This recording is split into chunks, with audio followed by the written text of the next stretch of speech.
માર્ચથી 2 એપ્રિલ 7 દિવસની યોગ શિબિર છે અને એમાં તમે રામદેવ બાબાનું નામ સાંભળ્યું છે ને? એમના રાષ્ટ્રીય સંગઠન સચિવ સ્વામી પરમારદેવજી, જે પણ પીએચડી છે વેદાંત, એ અહીંયા 3 દિવસ માટે આવવાના છે. તો તમને એમના પેમ્પલેટ પણ આપ્યું છે. તો જેને પણ અહીંયા રહેતા હોય એ બધા આવજો અને તમારા ગામમાં એ પેમ્પલેટ લઈ જજો. અને તમારે સવારે યોગ કરવા આવવું હોય, જો તમારા ગામમાંથી 10-20 જણ, તો અમે એમને લાવવા લઈ જવાની બસ કે ગાડીના પૈસા પણ અમે આપીશું. સમજ્યા? એટલે અમારા યોગમાં વ્યવસ્થા કરી છે. ત્યાં 7-1000 લોકો બેસી શકે એવી વ્યવસ્થા છે. એટલે તમે લઈ જજો. તમારાથી હોય તો તમે પણ જરૂર આવજો. તમારા ભાઈ બહેનને પણ બતાવજો. અને યોગ કરીશું તો શું રહીશું? આપણે સ્વસ્થ રહીશું, હે ને? તો ખાસ કરીને બધા સ્વામી પરમારદેવજીની શિબિરમાં તમે પણ આવજો. તમારા માતા પિતા, પડોશીને, ગ્રામજનોને પણ આવવાનું આમંત્રણ આપજો. બસ હવે આપણે છે ને છેલ્લે ગીત ગાઈ દઈએ અને આપણું સમાપન કરી લઈએ. એક વખત જલ્દી ગાઈશું આપણે, બરાબર ને? હસતા રહો,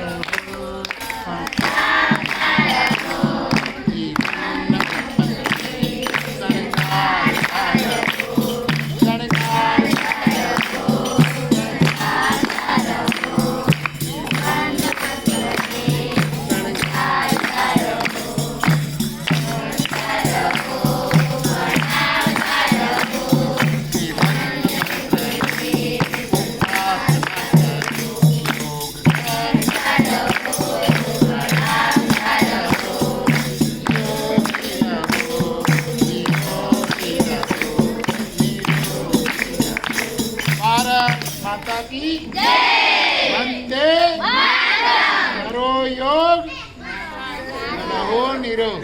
શું બોલશો? કરો યોગ રહો નિરોગ. તો બધા જ પધારજો. હવે આપણે છેલ્લે પ્રાર્થના ઓમકાર 3 વખત કર્યા હતા ને, તો હવે આ સ્કૂલમાં તમે જેટલા વર્ષો રહ્યા છો, આપણે પ્રભુ પરમાત્માને પ્રાર્થના કરીને આપણા ગુરુજનો, આપણા ભાઈ બહેનો, જે સ્ટાફમાં તમે રહ્યા છો, અને આ ધરતી માતાની એક વખત આપણે ક્ષમા માંગીએ કે અમારાથી કોઈ ભૂલચૂક થઈ હોય તો હે પ્રભુ પરમાત્મા, તું અમને માફ કરી અને અમારા માટે એક નવા માર્ગ આગળ ખોલતો રહેજે. તો આપણે એવી પ્રાર્થના કરીએ એમાં વિશ્વનું પણ કલ્યાણ હોય અને આપણું પણ. ઓમ કાયેન વાચા મનસેન્દ્રિયા વા બુદ્ધ્યાત્મના વા પ્રકૃતે સ્વભાવા કરોમિ યજ્ઞં સકલં પરસ્મૈ નારાયણા ઇતિ સમર્પયામિ. સદ્ગુરુનાથા ઇતિ સમર્પયામિ. સ્વસ્તિ પ્રજાભ્યઃ પરિપાલયન્તાં ન્યાયેન માર્ગેણ મહિં મહિષાં. ગૌબ્રાહ્મણેભ્યઃ શુભમસ્તુ નિત્યં.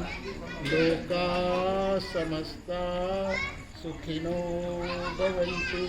લોકા સમસ્તા સુખિનો ભવन्तુ. લોકા સમસ્તા સુખિનો ભવन्तુ. ઓમ શાંતિ શાંતિ શાંતિ.